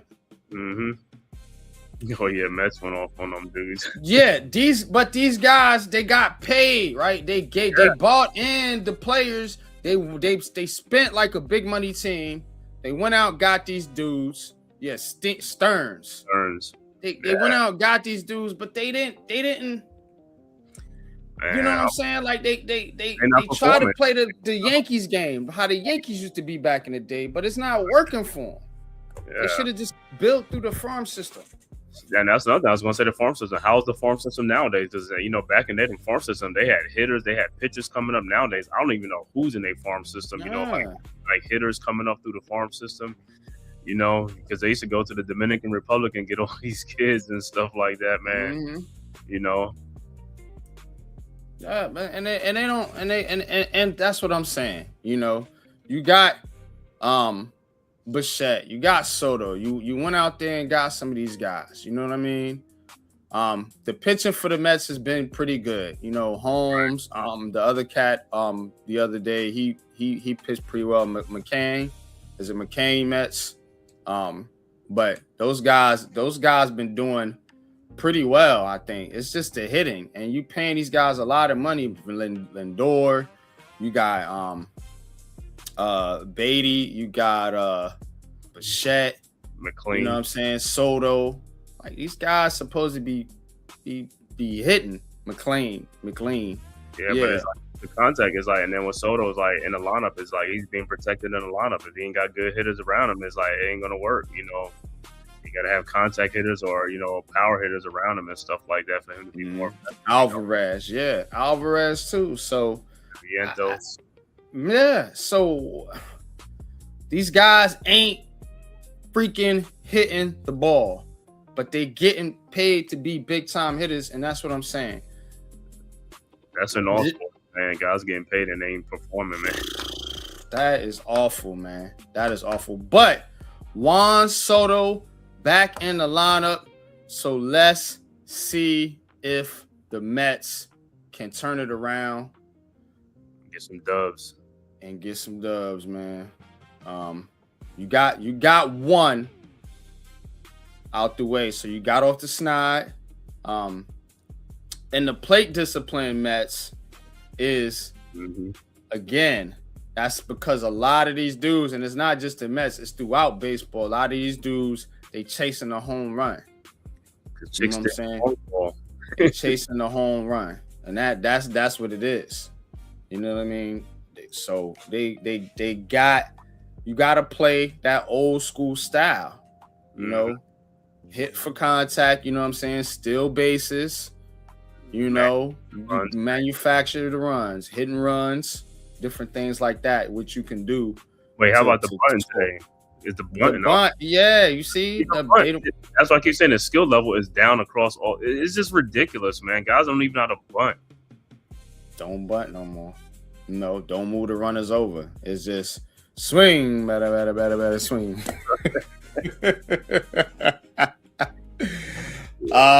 Yeah, I'm with you, man. The Mendoza's probably gonna lose his job, because it's somebody's got to pay the price for this disaster.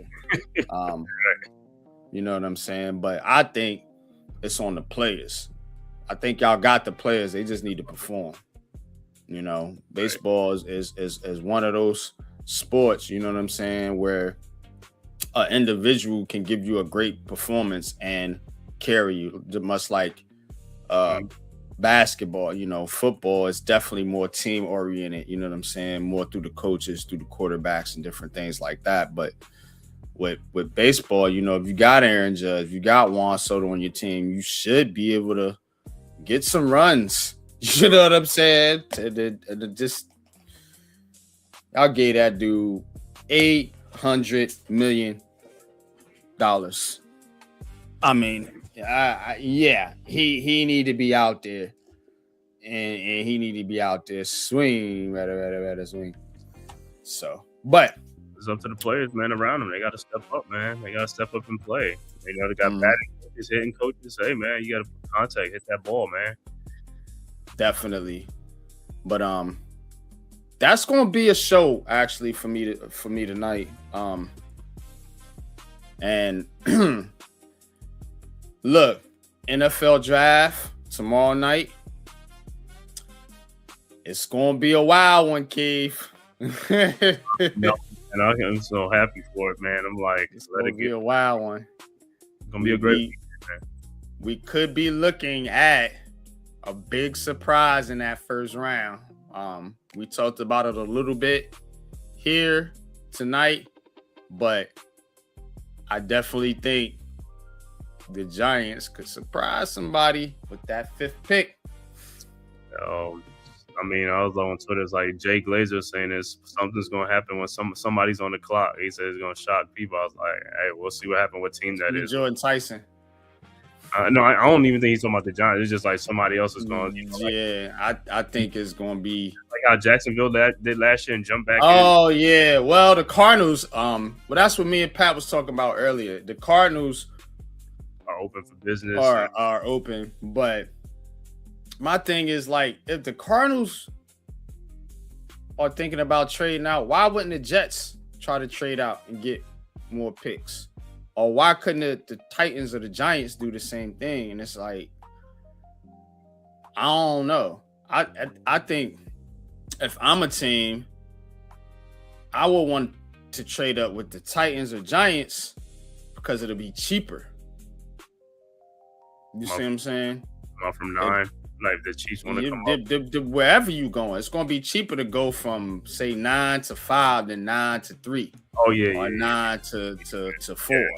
Right. You see what I mean? So, and look, but see the Giants, they always fall in love with these players.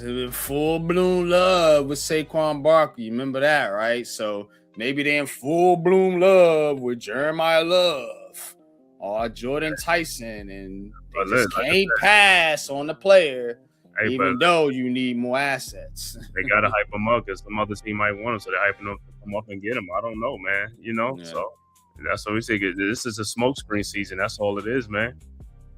I'm gonna tell you like this. I'm not gonna hate what the Giants do unless they take that running back. He said if you draft that running back, I'm not gonna like it. And I ain't hiding it. I ain't gonna hide it. I'm not gonna like it if they take Jeremiah Love at 5. I will support the player and I will support the pick because I think he's a great, awesome player. Mm-hmm. But I'm not gonna like it. Outside of that, I don't think they could really go wrong. If you take Tyson, cool. You know what I'm saying? If you take Downs, I'm cool. If you take Styles, I'm cool. Even if you take Arvell Reese, I'm cool. But yeah, that running back, that shit gonna annoy me. About Jordan Tyson with the injuries and stuff like that, and we have to realize we do have the worst field that causes injuries. We have an injury-prone play come to a field that creates injuries for a lot of players. It ain't the best field to play on, but we'll see, man. I mean, we will see because, like I said, it ain't the best field to play on. It's one of the most hated fields to play on. It's the NFL. Everybody has to play in MetLife Stadium at some point, whether you with the Giants or you playing for somebody else. You know what I'm saying? By the World Cup supposed to replace it with grass, I think. But hopefully they put the grass. I hope they keep it. I hope they ain't just for the World Cup. Yeah. It should have been grass. It should have. But the thing with Tyson, and we're gonna wrap it up, is I know he has injuries. I know he has an injury history.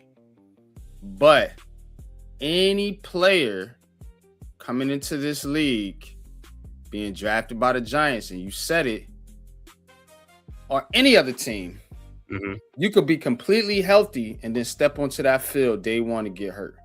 And it happens every single time. You know, you thinking about cats that they just recently drafted.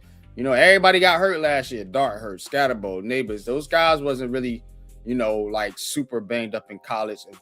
You know, unless my memory is fading. Right, you know what I mean? But so like, you know, they didn't really have those injury concerns coming out, you know, because we would have heard about it.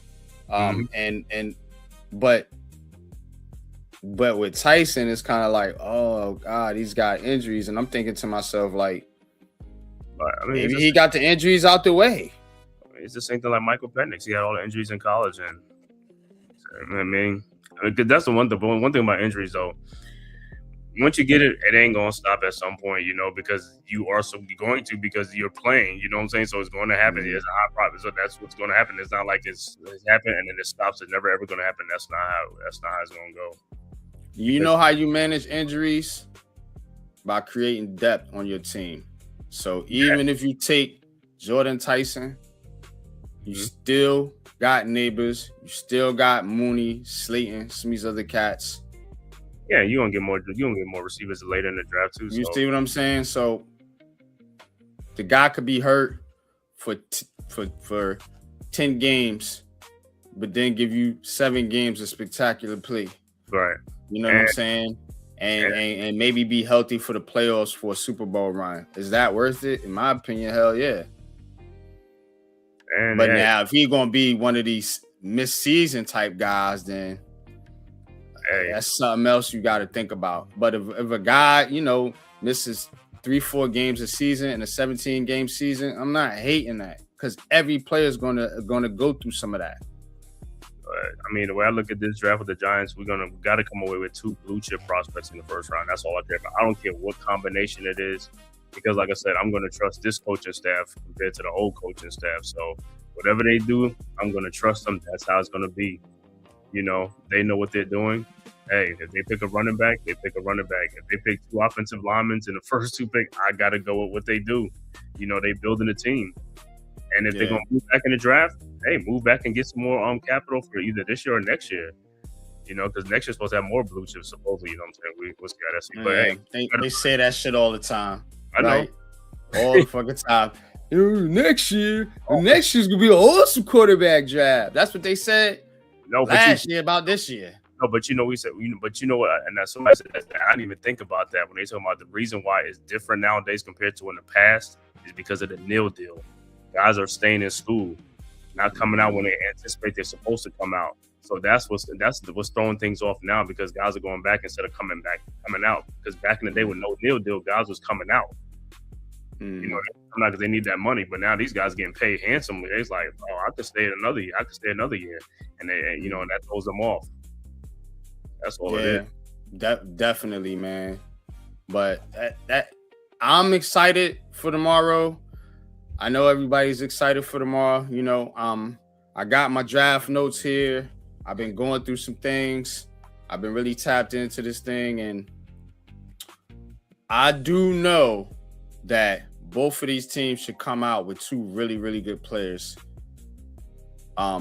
With the picks they got in tomorrow's draft, particularly in the first round. I'm not a big first round guy. I like the 2nd, 3rd, 4th, 5th round. I like to see who you're going to get there, because those are the guys that's going to fill out the back end of your roster, and those are the guys that create the depth that we always been talking about with this team is missing. This Giants team is top heavy. You know what I mean? And they got to get some good depth in this draft, and I think they're set up to do that. Whether you take the only real spot I think you're going to need a plug and play player is at guard, because I can't feel comfortable starting Evan Neal or Falele at that spot. If I can get a Vega or Pregnon or somebody else, So outside of that, like you don't. And the thing with Love, and I'm gonna finish with this, is if you draft him, that's the thing. Like, you don't need to play him. You can put him in a rotation with Scott Bo, Tracy, whatever.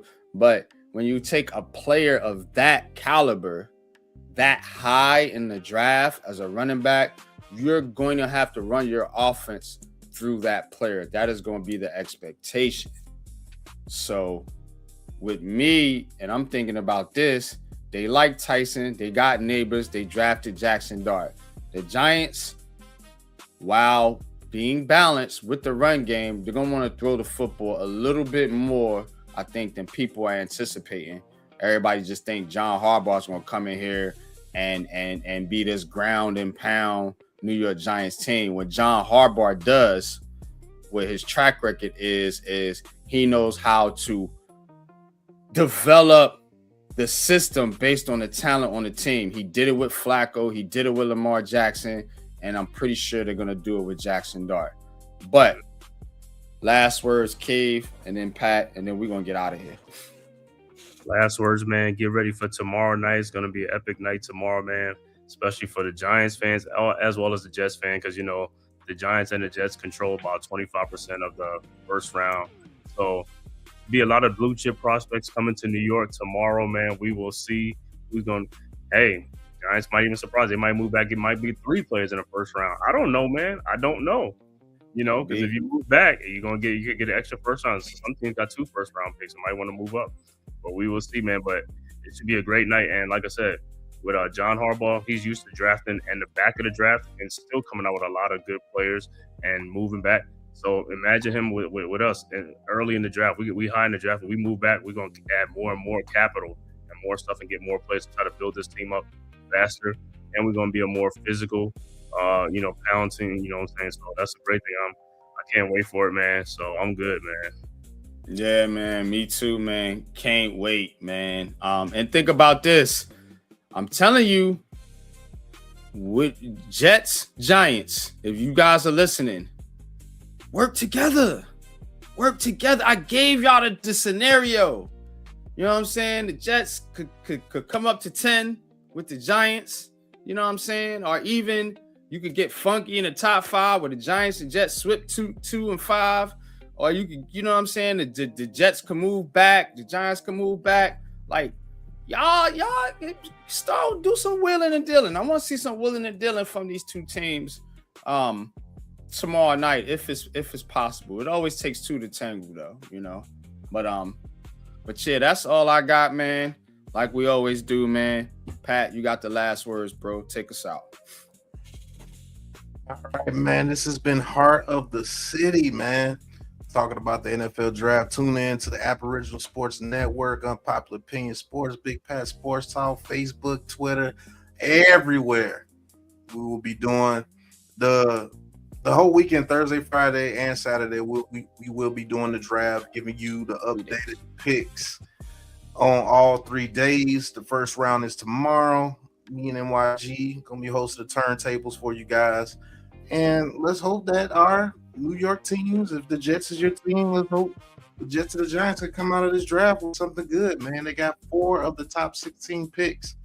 That's a lot of picks in those top 16. So it's gonna be pretty good, cool tomorrow. So tune in tomorrow. But this has been Heart of the City with your host, NYG 22 Unpopular Opinion Sports, with the guy at the back, Big Pat, filling in for Coach. Get well, Coach. Should be back next week. Yeah, on Coach will be back next week. Yeah, shout out to Man Cave coming up, talking some baseball and the New York Knicks. Such a disappointment so far in the playoffs with the Atlanta Hawks. Knew y'all was gonna lose that game, but that's another subject, man. I'll let y'all handle the Knicks talk. But this your boy Big Pat. We get ready to check out, man. Heart of the City. Tune in next week. We're gonna be talking about draft. We're gonna be talking about playoffs. We're gonna be talking about everything New York sports. NYG is the man of the hour. Take us out, man. Y'all know what it is. Peace. Peace.